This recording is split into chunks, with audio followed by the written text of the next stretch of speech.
إن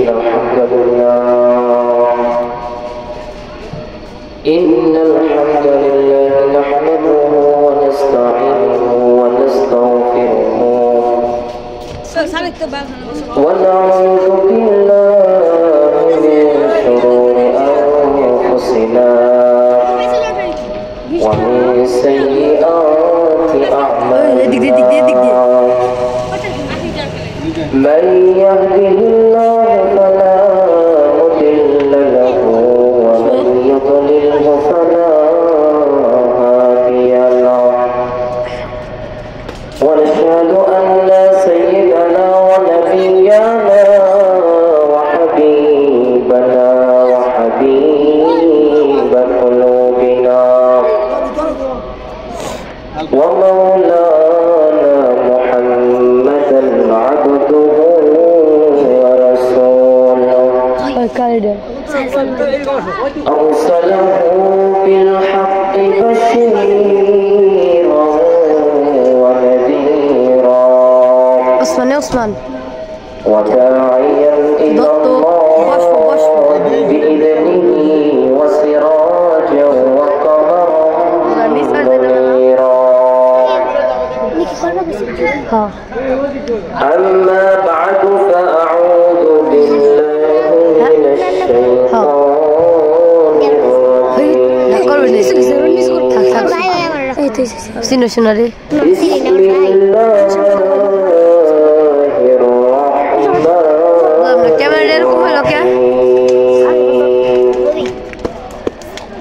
كل نفس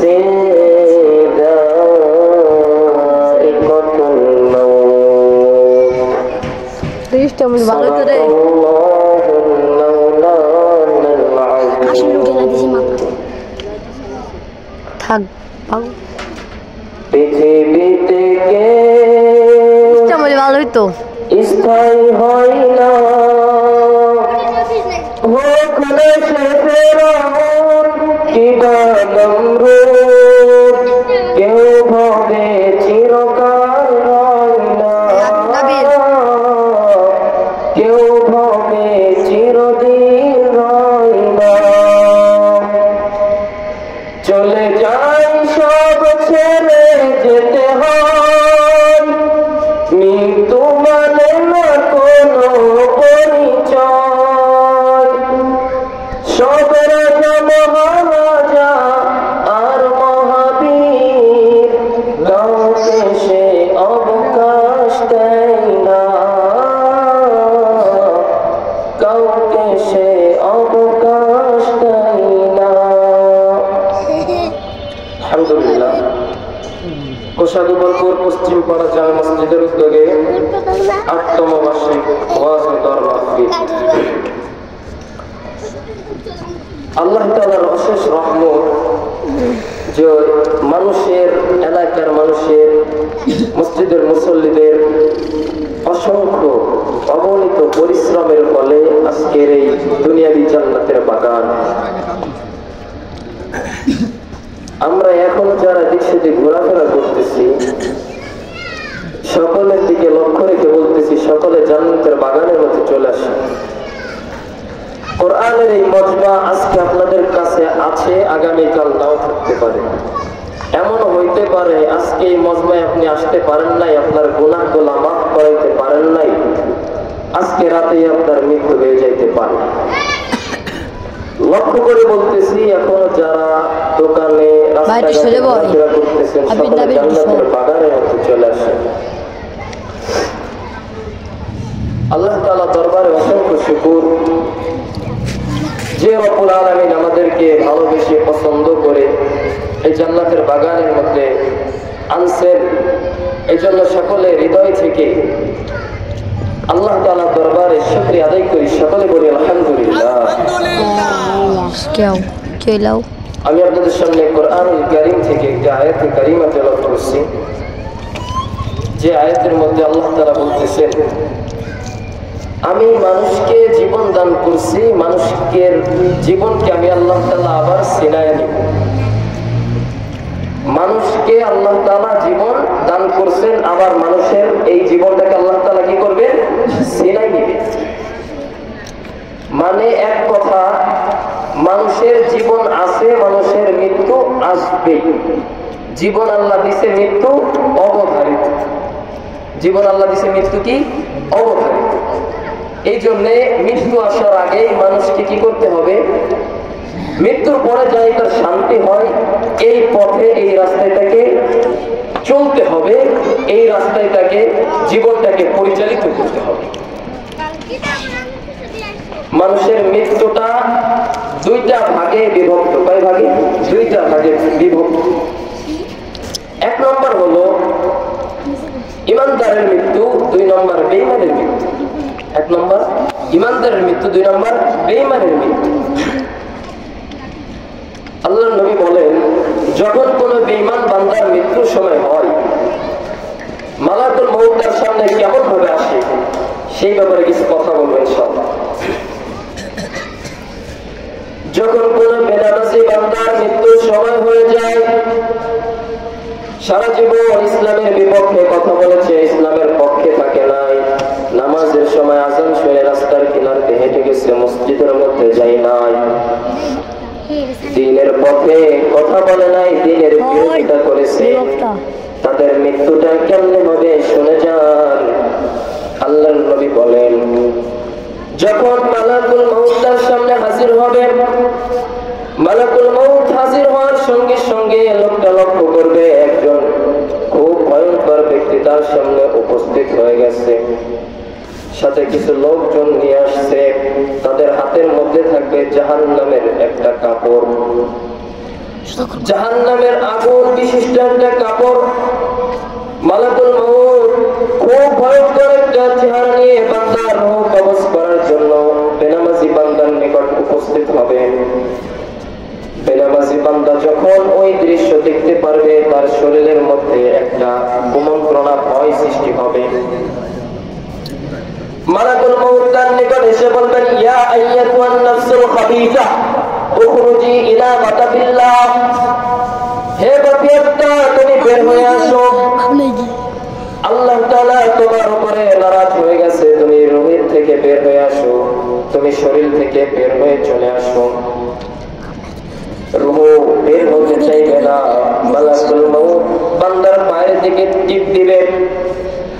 বান্দার পায়ের নিচে যখন মালাকুল মউত আঘাত করবে, রূহ যে বান্দার শরীরের চামড়ার নিচে যে লুকিয়ে, বান্দার শরীরের চামড়ার ভিতরে যখন মালাকুল মউত চাপ দিবেন, রূহ যে শরীরের লোমের কিনারে যে পৌঁছাবে, বান্দার শরীরের উপরে যখন মালাকুল মউত চাপ দিবেন, রূহটা দৌড়াইতে দৌড়াইতে বান্দার কলিজার উপর দিয়ে এসে বান্দার গলার কিনারে যখন রূহটা পৌঁছাবে, মালাকুল মউত রূহটাকে এক খামসায় উঠিয়ে নিবে।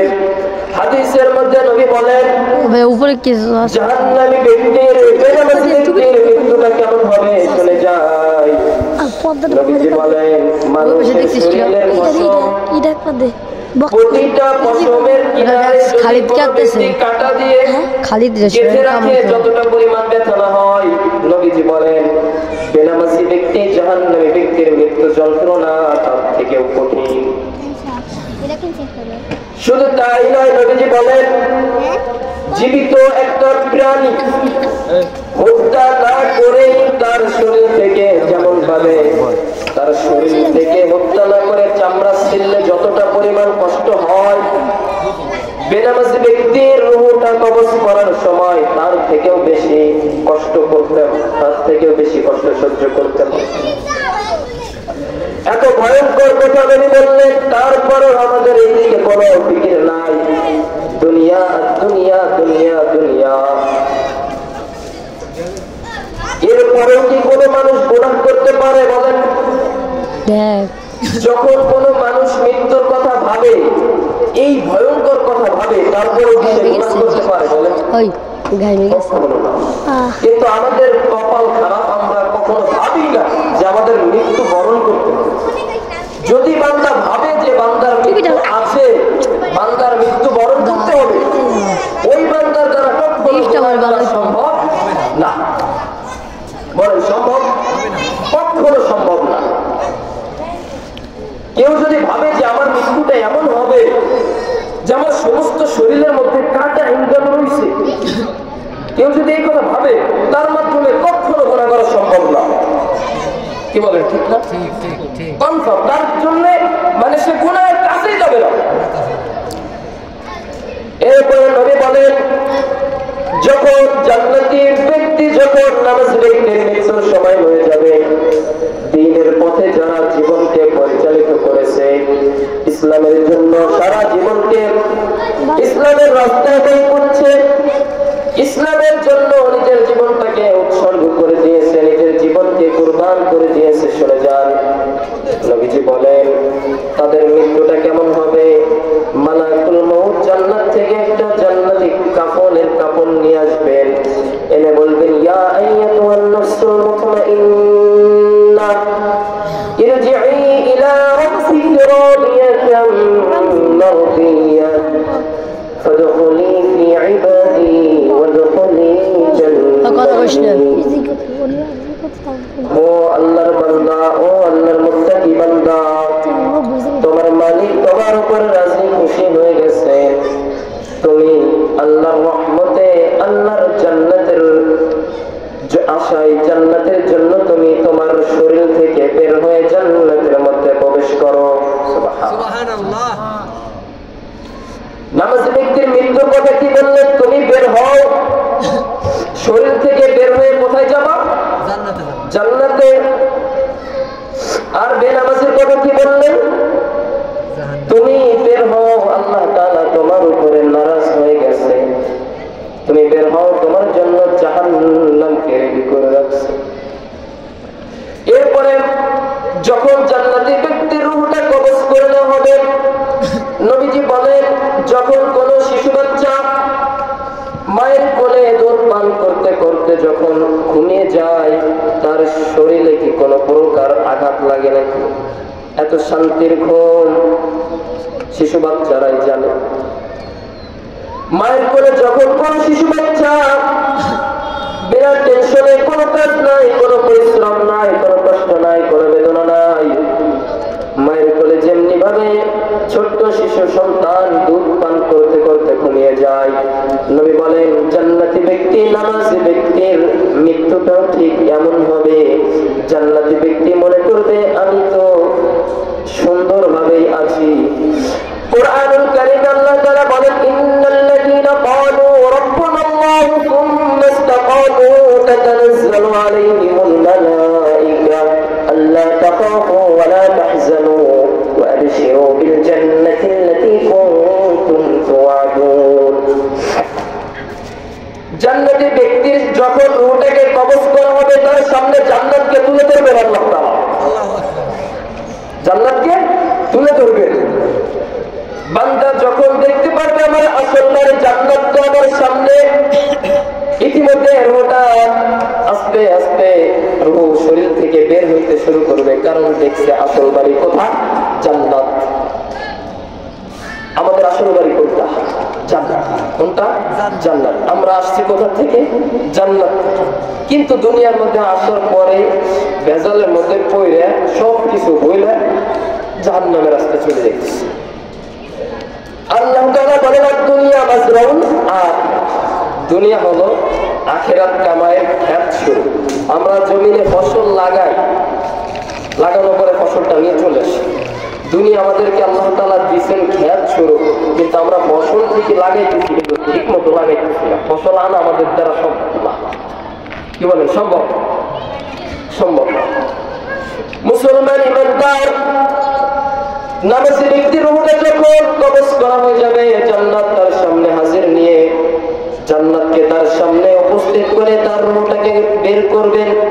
রূহটা যখন বের হয়ে যাবে, জান্নাতি কাপড়ের মধ্যে রূহটাকে পেঁচাবেন।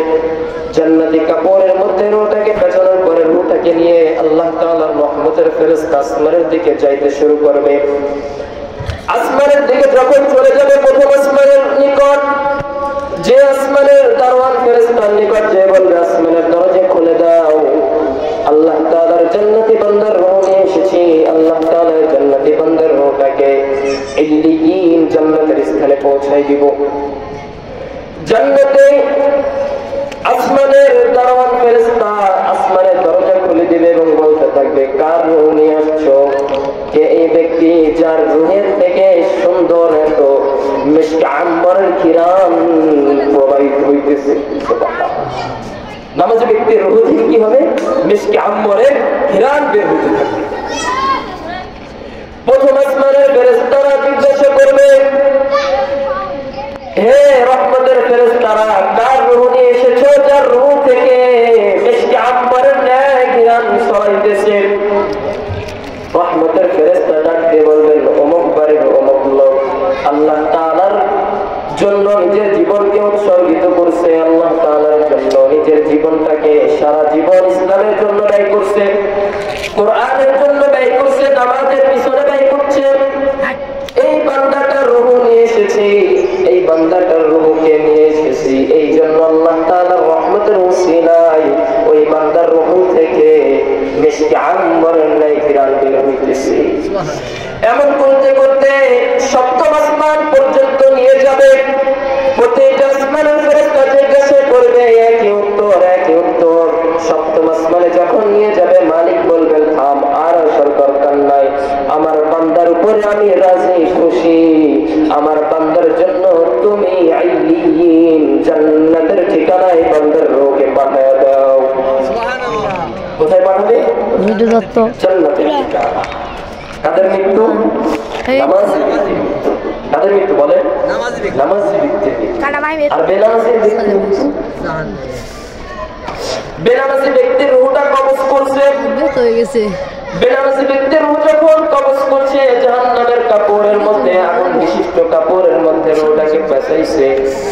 ফেরেশতারা বলেন, এত পরিমাণ দুর্গন্ধযুক্ত কাপড়, ফেরেশতারা নিজে নাকে হাত দিবে, ফেরেশতারা নিজে নাকের উপরে হাত দিয়ে রূহটাকে নিয়ে যাবে। প্রথম আসমানে নিয়ে যে দারোয়ান ফেরেশতাকে ডাকতে বলবেন, ফেরেশতা বলো।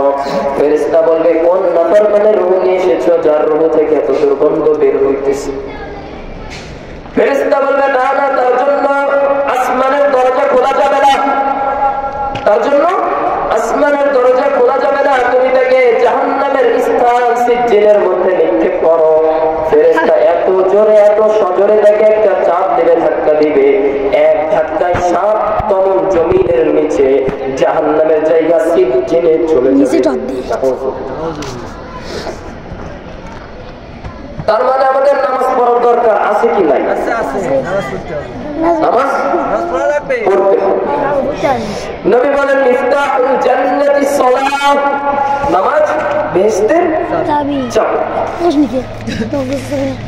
আমল, মানুষের আমলের সর্বপ্রথম ধাপ হলো as-সালাত, নামাজ। মানুষের আমলের সর্বপ্রথম ধাপ কি? নামাজ। নবী বলেন, কোন মানুষকে মুত্তাকি তোমরা কেমনে বুঝবা? ইমানদার। ইমানদার চেনার দরকার আছে কিনা? আছে। আছে। নবীজি বলেন, ইমানদার কারা আর বেঈমান কারা কেমনে চিনবা? শোনো, ইমানদার হলো ওই ব্যক্তি, দেখবা যে ব্যক্তি 5 ওয়াক্ত নামাজের সময় মসজিদে হাজিরা দেয়। ইমানদার কারা? 5 ওয়াক্ত নামাজে যারা মসজিদে হাজিরা দেয় তারাই ইমানদার। বলেন, আমাদের সমাজে এমন মুসল্লির সংখ্যা অনেক কম, বলেন কম না? ফজরের নামাজের সময় এই শীতের মধ্যে যারা নামাজে আসে নাই, বলেন তাদের মৃত্যু আসবে না? আসবে, কিন্তু তারা মনে করে না যে তাদের মৃত্যু আসবে। একটা ঘটনা বলি, শুনে। মৃত্যুর থেকে কোন মানুষ পলায়ন করতে পারবে না, অসম্ভব। মৃত্যুর থেকে কোন মানুষ পলায়ন করতে পারে না, না বৃদ্ধ পারে না, যুবক পারে না, যুবক পারে না, ছেলে পারে না, মেয়ে পারে, কেউ মৃত্যুর থেকে রেহাই পায় না। হযরত সুলাইমান আলাইহিস সালামের একটা ঘটনা বলি, সংক্ষেপে শুনে যান। মালাকুল মউত হযরত সুলাইমান আলাইহিস সালামের সাথে মালাকুল মউতের একটা বন্ধুত্বপূর্ণ সম্পর্ক। মালাকুল মউত মাঝে মাঝে হযরত সুলাইমানের নিকট যাইতেন। ঠিক এমনই একদিন হযরত সুলাইমানের নিকট মালাকুল মউত গেছেন, যে তাদের মধ্যে কথোপকথন হইতেছে, কথাবার্তা বলতেছে। কথাবার্তা বলার শেষে যখন মালাকুল মউত চলে আসবেন, আসল সময় সুলাইমান আলাইহিস সালামের একজন উজির অর্থাৎ মন্ত্রী উজিরের দিকে তাকাইলেন, এমন ভঙ্গিতে তাকাইলেন, মালাকুল মউত যখন তার কাছ থেকে চলে গেল, উজির ডাকতে বললেন, ইয়া সুলাইমান, হে আমার বাদশা,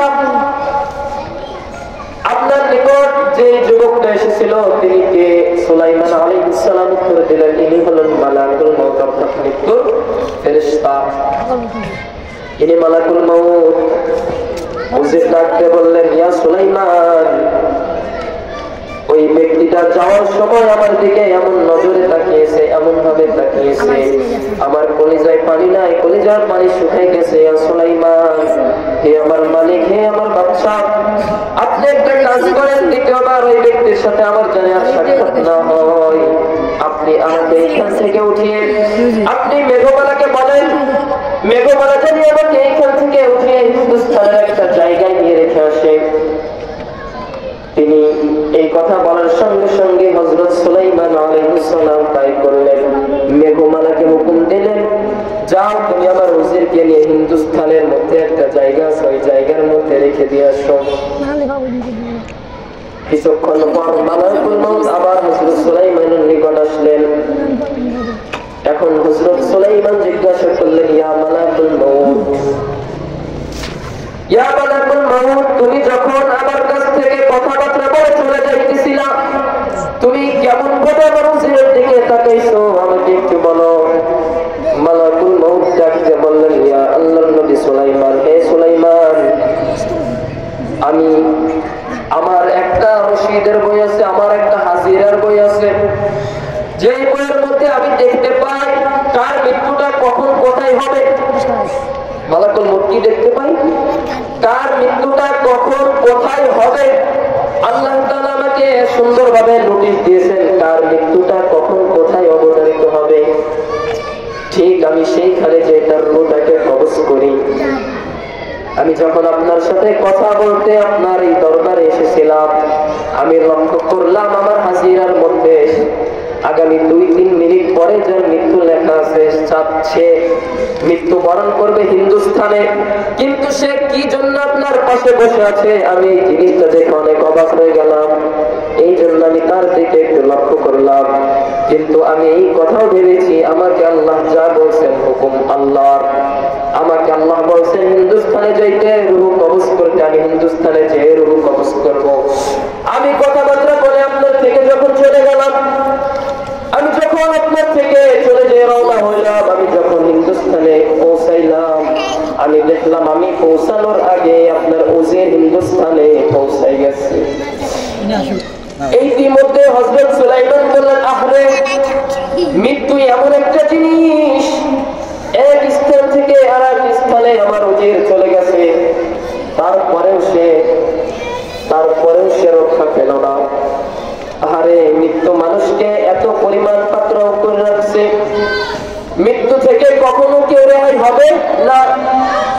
সেই জন্য যদি কোন মুসলমান, কোন ইমানদার মুসলমানের অন্তরের মধ্যে যদি মৃত্যুর ভয় থাকে, তাহলে ওই মুসলমানের দ্বারা কোনো গুনাহ করা সম্ভব না, ঠিক কিনা? যদি কোনো মুসলমান তার অন্তরের মধ্যে প্রতিদিনে 2 থেকে 4 বার মৃত্যুর কথা স্মরণ করে, তার দ্বারা গুনাহ করা কখনো সম্ভব না। এই জন্য যে যেই কাজ করলে কেন সব সময় মৃত্যুর কথা স্মরণ করবে ইনশাআল্লাহ।